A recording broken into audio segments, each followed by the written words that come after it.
Ready to supercharge your Clash Royale arsenal with an Apple gift card? Let's dive in. First up, we need to get that sweet gift card balance onto your Apple ID. Open up the App Store on your iPhone or iPad. Tap on the profile icon, which looks like a little person, located in the top right corner of the App Store screen.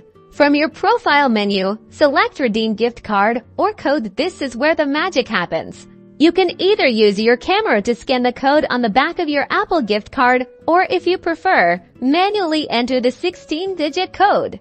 Once redeemed, your gift card balance will be added to your Apple ID. Now, let's head over to Clash Royale. Open up the Clash Royale app on your device. Navigate to the in-game shop. Here you'll find all sorts of goodies like gems, chests, and special offers. Choose the items you want to purchase. When you get to the payment confirmation screen, you'll see your Apple ID balance is now available to use. Simply tap to confirm your purchase, and your Apple gift card balance will be used to instantly acquire those in-game items. And just like that, you've successfully used your Apple gift card to boost your Clash Royale experience. Happy gaming!